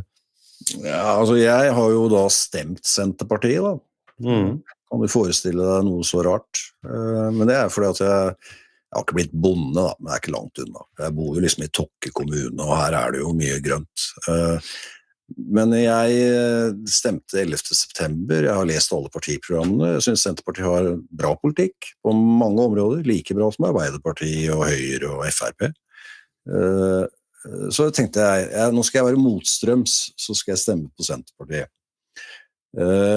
Det er ikke sikkert det var noe særlig lurt da, rent sånn taktisk og strategisk og tjoa hei, men jeg står inne for Senterpartiets politikk, det gjør jeg veldig, og særlig EU-saken, jeg er veldig imot EU da, og Senterpartiet er vel eneste parti som kan garantere meg at ikke vi blir medlem av EU, hva jeg følelsen av.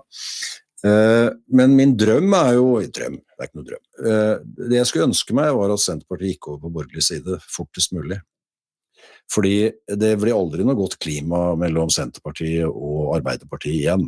Det er ødelagt for årtier. Jeg bare ser jo ansiktet på Støre når han snakker om Vedum, liksom bare hatet lyser. Den fæle fyren som bare går rundt og ler og er ekkel og forferdelig fyr, liksom. Så det der Senterpartiet og Arbeiderpartiet, det skal ta mange år og nye koster og nye ledere inn for at det skal bli noe hjertelig forhold igjen. Og da tenker jeg sånn, hvorfor ikke bare vippe over på borgerlig side da? Det er det jeg tenkte også. Det hadde jo vært genialt å komme nå på slutten av valgkampen og si at vi hopper over til borgerlig og hjelper dem med å vinne. Det er en diskusjon som Vedum blånekter sine partifeller å ta opp i det hele tatt. Ja, hvorfor det? Nei, den diskusjonen vil han bare ikke ha. Overhodet ikke. Nekter. Plent. Jeg vet at enkelte har forsøkt å kanskje nevne det, men nei, den diskusjonen skal ikke på bordet. Det kommer da. Han bør ikke ha noe lojalitet lenger til Arbeiderpartiet, han nå? Ja, det har vel noe med velgere å gjøre da. Det kan jo være mange, hva er det Senterpartiet hadde på siste måling? 4,6%. Det er jo helt krise, ikke sant? Fullstendig krise. Og så tenker jeg nå at hvis vi skulle hoppe nå over på borgerlig side, så mister vi kanskje 2% til, da så er vi gone, liksom. Kan jo ha noe med det å gjøre. Det vet jeg ikke. Jeg har ikke sett på interne målinger i Senterpartiet. Hva tenker du om KrF da, og Dag Inge Ulstein som er i medvind? Ja, KrF. Jeg tok en valgomat for 20 år siden, og da skrev jeg en kronikk i E24 som hadde titlen «Jeg elsker visstnok Dagfinn», som da var partileder, Dagfinn Høybråten. Så jeg skulle jo da stemt KrF den gangen, men det gjorde jeg jo ikke. KrF er et merkelig parti, veldig, veldig rart parti, på alle vis. De blander religioner, nei, de blander jo selvfølgelig ikke religion og politikk, sier de da, men det er åpenbart at de gjør det. Det er derfor det heter Kristelig Folkeparti. Noe mer blanding går vel ikke an å gjøre innenfor politikk. Det han gjorde, denne nye partilederen, var ganske modig, kanskje litt vågalt. Han valgte å si det mange tenker: jeg er drita lei pride. Det var det han sa egentlig. Og der er jeg enig med Ulstein. Jeg er så lei pride at jeg får helt altså, hva er det vi ja da, så skal jeg dra hele disclaimeren da. Jeg har mange homoseksuelle venner. Man må alltid og jeg si har gitt noe dapp. Blås i det. Jeg har det da. Men alle mine venner som er homofile, eller transer, eller hva nå i verden de er, de hater pride de også. Det er ikke bare jeg, liksom. Altså, hater. De er lei da, unnskyld. De er lei pride, de tar det for mye plass. De homofiles rettigheter er vel bevart. Hva er det de egentlig slåss for? Er det bare oppmerksomhet og det å liksom stå der i lyset og få posert seg selv i hytt og gevær? Men i alle fall tilbake til Ulstein. Han turte å si at vi må få bort de flagga fra skolen. Vi kan ikke ha det lenger. Veldig vågalt. Det var det mange som tydeligvis syntes var en god idé, og derfor så stiger jo de på meningsmålingene. Mye av forklaringen må jo ligge der. Tydelighet. Det er noe av de andre partiene kunne lært av, det lønner seg å være tydelig og vågal, og tapperhet synes jeg er et fint uttrykk. Det bruker vi alt for lite i Norge. Tapperhet. At man tør noe, stå for noe, ha mot til å gå en annen vei og tydelig kommunisere hva man mener. Ja, så er det jo da knyttet en del taktikk også til KrF og stemmegivning, så det kan jo hende at de som nå hjelper KrF over sperregrensen ikke gjør det ved neste korsvei. Og det er litt sånn kanskje et kjennetegn på årets valg. Du har MDG som har gått til 7% fra rundt 2 til 7. Helt ubegripelig. Ja, kanskje ikke så ubegripelig, fordi en drøss med Arbeiderparti-folk vil ha de over sperregrensen for å sikre større valgseier. Jeg liker ikke sånn der taktisk stemmegivning. Jeg synes folk skal stemme på det de tror, mener og ønsker seg, og ikke... Men, de får jo det da i andre enden ved å stemme på MDG, så får de da Støre som de egentlig kanskje ville ha. Jeg tror da ikke helt på disse meningsmålingene rundt MDG. Jeg har liksom en følelse av at det tallet der altså 7% kommer neppe til å stemme på valgdagen, men at de da tydeligvis får over 4, noe som er ille nok, kan man ikke utelukke sånn som det ser ut nå.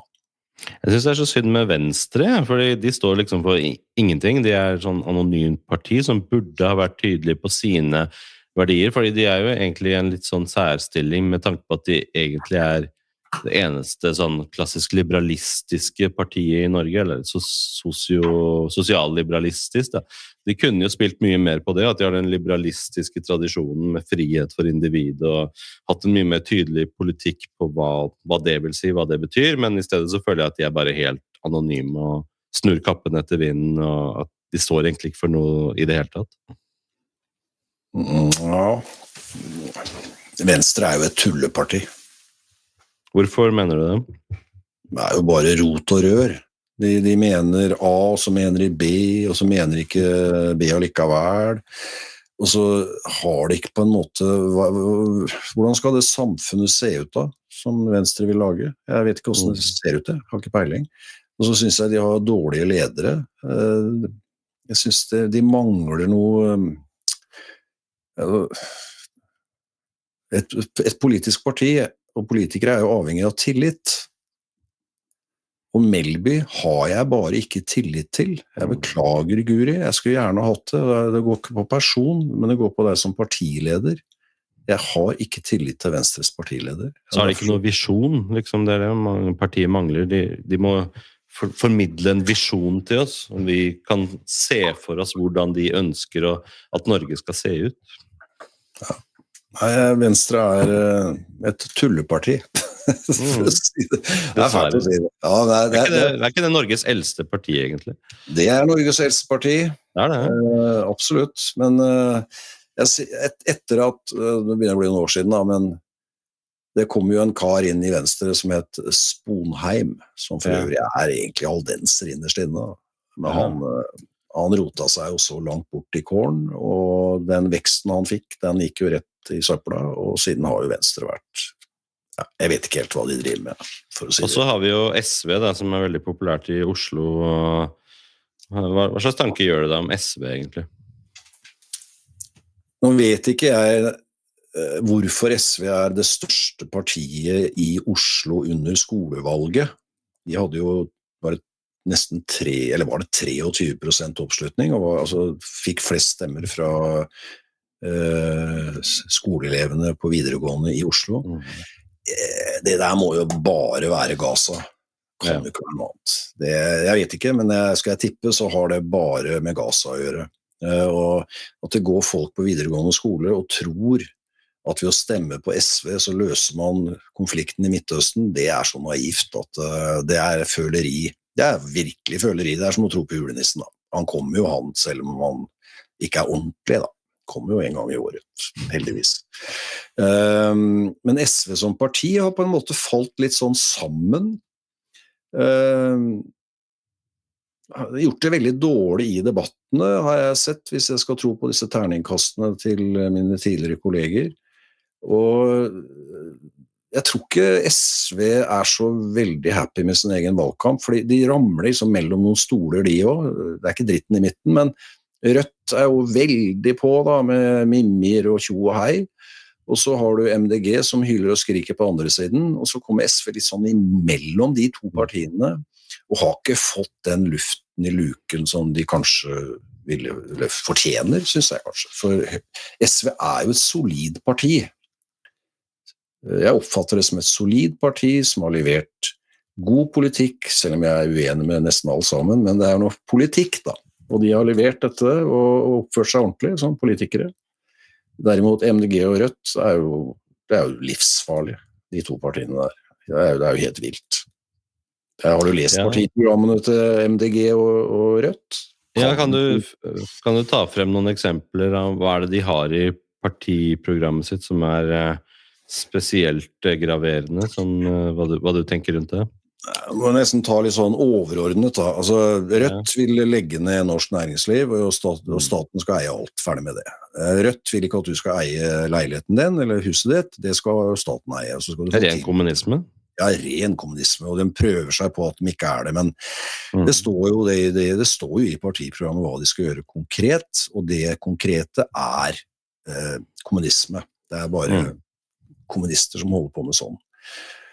Så det å liksom fjerne eiendomsretten fullstendig, ta Telenor av børs, ganske interessant, ikke sant? De tar Telenor av børs, og så blir da statsråden, næringsdepartementet antageligvis, blir da generalforsamlingen til Telenor, og generalforsamlingen, det ene mennesket da, eller regjeringen da, men velger da et styre til dette selskapet.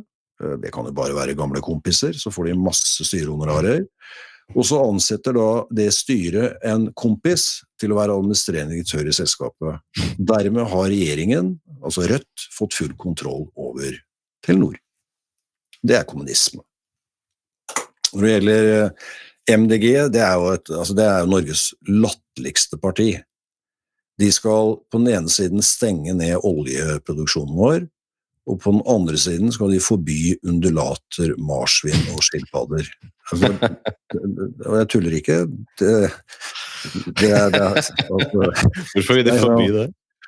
Nei, de skal ikke sitte i bur da. Undulaten skal ikke sitte i bur. Man skal fly løs han. Så det slutt på det at gamlemor på 90 sitter og snakker med Tim i den blå undulaten i buret og steller med den og gir den vann og frø og lar den få en flytur hver dag i leiligheten og sånn. Det skal vi ikke ha nå. Og så det jo alt dette MDG driver med, ikke sant? Det forby bilen. Altså, Jeg fulgte jo veldig tett MDG i Oslo da de hadde samferdselsbyråden, og de startet da krigen mot bilen, et begrep jeg lanserte, og som ble etter hvert brukt mye. Altså, krigen mot bilen startet da med å si at det er for mye luftforurensning i Oslo, og det er jo et godt argument. Men så går jeg da inn og sjekker hvordan ser luftkvaliteten ut i Oslo. Den er glimrende. Ikke noe problem med den. Så da måtte de slutte med det argumentet. Så gikk de over til at bilen tar for mye plass. Jaha. Så de ville da erstatte bilen med lastesykler, for eksempel. Det de glemte var en TØI-rapport, altså en sånn transportøkonomisk instituttrapport, som hadde regnet ut, hvis de fjernet alle varebilene i Oslo, hvor mange transportsykler trenger vi? Jo, 100 000. 100 000 transportsykler tar jo litt plass det også da, for å si det sånn. Så hele det der krigen mot bilen handler jo bare om at bilen skal bort, uansett argument for, spiller ingen rolle. Den skal bare bort. Og de raserte jo flere tusen parkeringsplasser, og de brukte 3 ganger så mye penger på sykkelfelt, fordi de insisterte på at det skulle være rød asfalt, som ble grå etter 2 år, så de måtte legge ny asfalt. Og de innførte et måkeregime som var helt latterlig når det gjaldt sykkelfelt. De skulle da måkes ved 2 centimeter snøfall, altså ikke måkes, men børstes. Så 2 centimeter der, ut med børstemaskinene. Så børstet de sykkelfelt, men så skulle du da måke fortøv og vei, og da ble jo de sykkelfeltene fylt opp igjen med snø, og så måtte de en runde til. Tenk så mye penger vaktmesterkompaniet har tjent på måkeregimet til MDG i Oslo. Helt latterlig. MDG er jo et religiøst parti. Da. Man må bekjenne sin tro til klimakirken, og du må vedkjenne deg at bilen er den store synderen, som alle må være enige i. Og det er en del sånne bekjennelser man må ha, og overbevisninger som man må adlyde og være tro til denne klimakirken som de har på en måte skapt det, som en sånn overbevisning. Altså når utgangspunktet er at jorda kommer til å eksplodere hvis ikke vi får gjort noe med klima, så er jo alt lov, ikke sant? Det er jo bare å kjøre på. Og det er jo der religion ligger. Religion handler jo om å skape en satan som gjør at du velger å tro på presten din, da, som da visst nok har direkte kontakt med Gud i andre enden. Så alt som har med MDG å gjøre er som dratt rett ut av pinsebevegelsen. De er jo klorofyllkommunister, hørte jeg Ness prate om her om dagen, synes det er så fint begrep. De på en måte har grønnvasket kommunismen sin. Altså jeg hadde gleden av å møte en sentral MDG-er foran Stortinget for noen år siden. Da var det en gjeng sånne folk som var imot bomringen, bompenger. De hadde en stor demonstrasjon foran Stortinget. Det var flere tusen som stod der, og det ble holdt appeller og sånn. Så sto jeg da oppe på trappa ovenfor studentlunden foran Stortinget, og der stod en kar fra MDG, sentral spiller i MDG. Jeg skal slippe å si navnet til han, men det var en han. Og så sier jeg til han, se på alle de folka som stiller opp her for å demonstrere mot dere, altså MDG. Hvorfor lager ikke dere en demonstrasjon som handler om at vi må få bilen ut av Oslo? For liksom, det går jo an å skape entusiasme rundt et bilfritt Oslo, så hvorfor gjør dere ikke noe for å få folket med dere ved å ha en demonstrasjon eller finne på noe? Da svarer han, det driter vi i, for nå har vi fått makten, og da gjør vi akkurat som vi vil. Så det var hans demokratiske sinne. Artig. Så det er egentlig bare en brekkstang for å få seg makten. Hva det koste vil. Vi bare bruker hva en som er populært i tiden, fordi målet er makten, og hensikten helliggjør middelet. Ja, kan man si. På en måte. Wow. Det er jo et fint sted å avrunde også, litt sånn positiv tone der. Med optimisme for valget. Hvordan skal du følge valget på mandag? Skal du sitte oppe og følge hele greia? Jeg sa til min kone til frokost i dag, du, Tone, skal vi droppe resten av valgkampen? Mhm. Skal vi bare skru av? Vi får ikke gjort noe med det likevel. Vi har jo begge stemt. Det er jo over for vår del. Skal vi gjøre det? Det er første gangen siden kjære Gud, jeg har fulgt valgkamper siden jeg var 18, og jeg elsker valgkamp. Jeg synes valgkamp er kjempegøy, eller kan i alle fall være, og særlig hvis du får gleden av å jobbe med det. Men jeg lurer faktisk på om jeg rett og slett bare skrur av, og så ser jeg litt Netflix, og det ligger en veldig bra serie på Viaplay for øvrig, som jeg vil anbefale, Gangs of London. Det er den mest voldelige TV-serie jeg har sett i hele mitt liv, så hvis du Det liksom bra. trenger å få ut litt steam, så kan du Ja. se på den. Mest mulig vold anbefalingen det fra der Jarle i dag. det Veldig bra. det var groteske greier, altså, men bra story, og veldig bra laget, og det ender jo ikke så godt. Nå skal ikke jeg si noe mer om for da mister man kanskje lysten. Nei, så jeg lurer rett og slett på at om jeg skal la være å følge valget, ikke få gjort noe med det. Siden jeg synes da valgkampen har vært så horribelig kjedelig, så hvorfor skal jeg utsette meg for mer kjedsomhet? Lyst til å si et par ord om disse debattene. Sånne partilederdebatter og dueller og sånn er jo kjempeviktige i valg, og jeg vet jo at mange bestemmer seg, ja, jeg så debatten og nå velger jeg å stemme på det. Og det er jo fint. Men jeg lurer på om ikke disse paneldebattene og disse greiene har gått litt ut på dato, jeg altså. Jeg føler at det blir litt sånn same shit, new wrapping.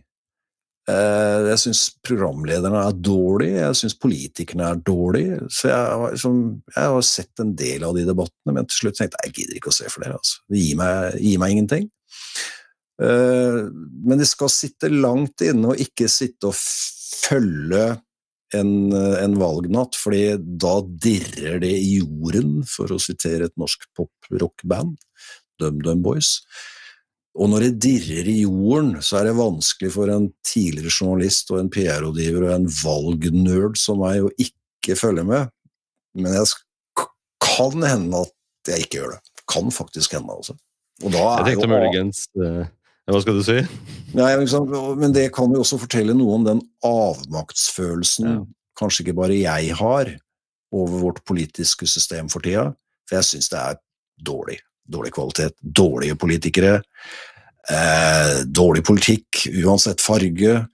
Jeg har jobbet på gamlehjem.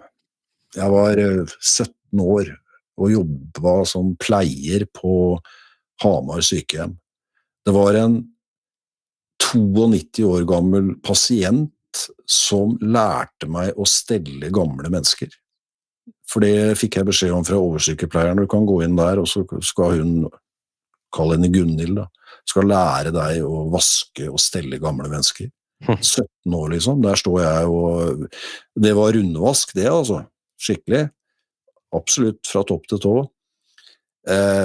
Du må gå og plukke, jeg skal ikke gå inn på hva det er, men så jeg har gjort en god del sånne ting da, og jeg må si at det er den verste jobben jeg har hatt i hele mitt liv. Jeg hadde med meg de gamle hjem, jeg drømte om de om natta, jeg var helt satt ut, helt traumatisert, skal vi bruke det ordet. Og så kjenner jeg folk som jobber på sykehjem og gamlehjem, da, som jeg kaller det i dag. De forteller jo nøyaktig de samme historiene. Det er ikke noe nytt under solen. Det kommer så mye varslinger, og det kommer så mye feil, sånne rapporter om feil, og de sykehjemmene er jo elendige. Og har du møtt en eldre eller yngre som gleder seg til å komme på sykehjem? Har du det? Ja. Har du møtt en ansatt på et sykehjem som bare ser frem til å kunne bli lagt inn på det sykehjemmet? Aldri. Nei, det eksisterer ikke. Og hvis jeg kan få lov å bare snakke litt til da, de gamle er de vi aller helst må ta vare på aller best. Jeg mener det. Jeg vet ikke om det har noe med min bakgrunn å gjøre, men de eldre, det er på en måte min Gud da. Hvis jeg får lov å bruke et sånt litt flåst uttrykk egentlig da. Og Og jeg har snakket med mange eldre i sommer, fordi jeg i en posisjon her i Telemark da, der jeg møter pensjonister hver eneste dag. Og jeg har hatt noen sånne følere ute da, jeg har sagt sånn, ja, gleder deg til å bli lagt inn på gamlehjemmet? Hæ? Nei, gi meg pille før det. Det veldig mange som svarer. Det ingen som svarer, ja, jeg gleder meg veldig, altså det å endelig kunne liksom legge meg ned og bli stelt og tatt vare på, liksom, ja, vente på døden i trygge rammer, og de pårørende kommer i hils. Altså, dette liksom stedet å være når du har kommet dit til at du må ha hjelp. Folk vil heller ta en pille. Også de som jobber der. Og da tenker jeg at norsk politikk leverer ikke det jeg mener et samfunn skal levere, nemlig at vi sørger for at våre helter, våre gamle, kan runde av og gå inn i solnedgangen med stolthet og glede i hjertet over både det samfunnet de har tjent og det samfunnet ga tilbake. I dag, helt totalt på trynet, altså. Helt på trynet. Og jeg tar heller en pille enn å bli lagt inn på et gamlehjem, for å bruke det uttrykket da ved syke. Det en fallitterklæring for Norge, liksom, at det har blitt sånn, at vi tillater det der. Men det, apropos valg, det noen av partiene som har det som en kjernesak å forbedre kvaliteten der, og gjøre sånn at de eldre faktisk ser frem til å komme inn på et mye bedre gamlehjem enn sånn som det nå? Det noen av partiene som skiller seg ut der i det hele tatt? Alle partier lover varme hender og en god eldreomsorg. Ingen leverer det. Nei. Ingen, fordi, nå skal jeg være litt stygg i munnen, de vinner ikke velgere på det. Fordi det folka som der, de stemmer jo ikke, de jo syke, ikke sant? Ja, og de pårørende opptatt av sikkert andre ting, gratis SFO og sånn. Så det ingen som snakker for de gamle. Og hvis vi spoler mange år tilbake i tid, så hadde vi et eldreopprør, og da satt en eldre mann i NRK og slo neven i bordet og fikk da 1 milliard, liksom, av regjeringen da for å liksom løfte eldreomsorgen. Men det hjelper ikke det, vet du. Det har noe med disrespekt, det har noe med de skal dø allikevel. Og det det jeg tenker, altså, den gjengen der skal dø allikevel, vi får bare prøve, og så snakker vi ikke om det. Altså, eldreomsorg har ikke vært tema i det hele tatt i årets valgkamp. Og så sier da Støre, ja, men det jo kommunene som skal ta seg av eldreomsorgen. Ja, det det. Men det du som gir pengene til kommunene, slik at de kan ta seg av eldreomsorgen. Eldreomsorgen helt blåst. Jeg vet ikke helt hva jeg skulle gjøre med det. Jeg skulle latt staten overta all eldreomsorg. Fordi at det må være noen strukturer i eldreomsorgen i dag som gjør at den ikke fungerer. For det gjør den. Min første tanke at liksom intuitivt så skulle man tro at private eldresenter ville blitt mye bedre, for da hadde det blitt konkurranse om hvor man drar hen, hvor man bruker pengene, for det koster jo enormt mye hvis du drar på et offentlig sykehjem som eldre nå, de tar 90% av trygden din, eller hva det av pensjonen din, og hvis du da heller fikk valgmuligheten til å bruke alle de pengene på et privat sykehjem, og så brukte det der, og det blitt konkurranse om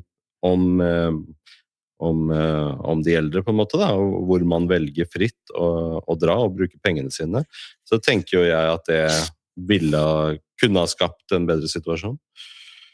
Eller som FrP mener når det gjelder sykehus og sånn, at staten betaler, og du velger om du vil bo på det ene eller andre sykehjemmet, men regningen den tas av det offentlige uansett hvem som utøver servicen eller omsorgen.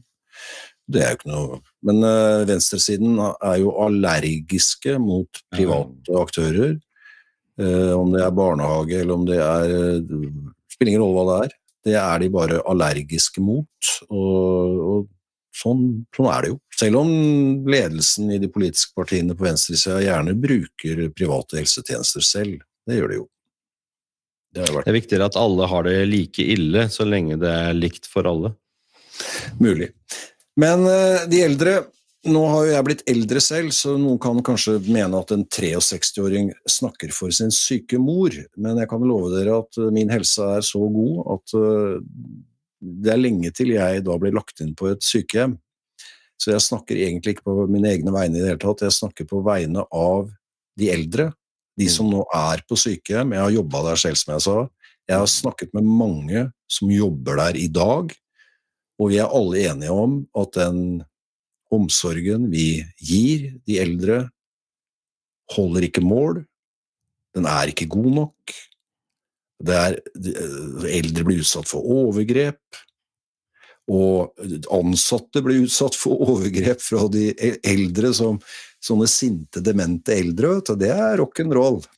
Så liksom, men det ingen som bryr seg om dette her. Altså politikerne bryr seg ikke om det, så kan de si, jo, men det gjør vi veldig opptatt av eldreomsorg og sånn. Nei, det kan umulig være det, når du bare snakker om Gaza, statsminister og formuesskatten. Ja. Det sier seg selv. Dokumentasjonen jo der. Dere snakker ikke om de eldre, dere vil ikke ha noe med de eldre å gjøre, for dere vinner ikke valg på det. Viktig appell til slutt fra Jarle, og jeg skulle si at på selve valgdagen så vurderer jeg kanskje sende en sånn valgkamp eller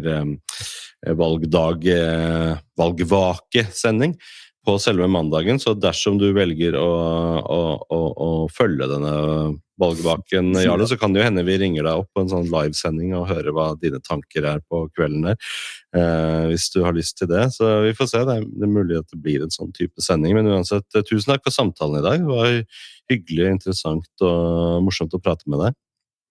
I like måte, jo da, hvis jeg I valgkampmodus, så selvfølgelig skal jeg være med på å diskutere og analysere og slenge litt med leppa rundt mektige politikere. Det setter jeg bare stor pris på. Jeg vil også ønske deg lykke til med det du gjør. Og det litt viktig. Du jo en type kommentator, men du driver også det jeg vil kalle for rendyrket journalistikk. For du bringer fakta til torgs. Du hadde jo en fantastisk post her forleden som jeg ikke var klar over. Jeg har ikke sett noen andre har skrevet om det, nemlig den der internasjonale kampanjen der sånne reportere uten grenser, eller hva det heter for noe, altså journalister da, hadde laget ferdig budskap og sendt rundt, og dette skulle da liksom mediene blåse ut som en sånn der propagandagreie. Yes. Og det var jo Gaza det handlet om, men det kunne like godt handle om bruktbiler, altså. Det spiller ingen rolle hva det handler om, men selve den der rigget. Og når jeg leste, og du hadde funnet noen dokumenter som liksom viste strategi og sånn, så tenkte jeg, det kan ikke stemme.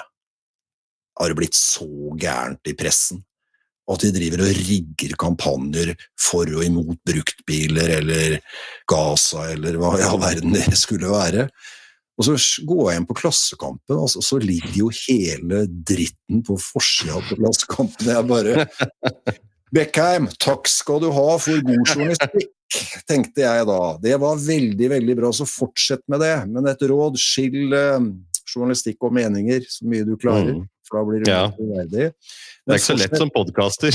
Det blir liksom, det blir på en måte meg, det blir meningene og journalistikken, alt på en. Men der leverte du glimrende journalistikk. Og så vil jeg også håpe at du kan fortsette å fortelle meg, om ikke annet, hvordan jeg bruker ordet fiendtlighet da, mot jøder, hvordan hvordan den utfolder seg I Norge.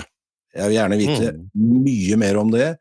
Jeg har lyst til å skrive blogger om det, men jeg trenger jo da få møte mennesker som kan fortelle om hvordan de har det. Hvordan det å være jøde I Norge I dag? I dag, ikke sant? Så hvis det noen som hører på dette programmet, som har lyst til å ta en prat med meg om, altså du jøde, og har lyst til å snakke litt med meg om hvordan det å være jøde I Norge I dag, så vil jeg gjerne høre din stemme. Jeg kan intervjue deg anonymt, eller med navn. Det kan du velge selv. Og du finner meg på Facebook, eller du finner meg på gule sider, så bare slå på tråden, så kan vi avtale hvordan dette skal eventuelt materialisere seg. Pressen gjør ikke jobben. Jeg vil gjerne hjelpe til å formidle hvordan jøder har det I Norge I dag. Så takk for at jeg kunne få være med. Setter pris på det. Veldig bra. Så flott appell på slutten der, og invitasjon til å snakke med deg, Jarle, om det. Kjempefint. Vi snakker sikkert flere ganger, vi, på flere episoder, så det blir ikke siste gangen dette her. Tusen takk for i dag, og takk til alle dere som har lyttet og sett på denne episoden.